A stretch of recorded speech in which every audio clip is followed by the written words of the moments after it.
question I get a lot is, how do I get the most out of therapy? Which is such a great question, because it's difficult to find a therapist, it's exhausting, and it's time consuming and very expensive. So here are a couple of points that I think are very important to consider when finding a therapist and then doing the work. So one is identifying what is most important to you in a therapist. Is it age? Do you want someone younger, older, closer to your age? Sex? Do you want someone man or woman, assigned male at birth, assigned female at birth? Do you want someone of the same race, ethnicity as you? Do you want someone that specializes in something? Certain issues really require a specialty, like OCD, ADHD, PTSD, couples therapy, insomnia, sleep disorders. So think about what is most important to me in a therapist that I really desire or want. So that's the first part. Another part that's really important to consider is doing the work outside. So this is what people call like homework for certain therapists. So do the work outside. So if your therapist suggests an experiment or to challenging you to do something that you normally wouldn't do, that you would avoid, like reaching out to people, crying, being more vulnerable, try to do that. That can also be practicing skills, practicing tools, a guided meditation. It can also be journaling or reading something.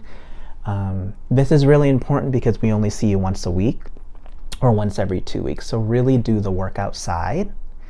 I think a third part that's also important is patience. Obviously, we live in a culture, in a country where people want it now, they want it quick, and they want immediate results. And therapy doesn't necessarily work like that, especially if you come in with deeply embedded long-term patterns and issues.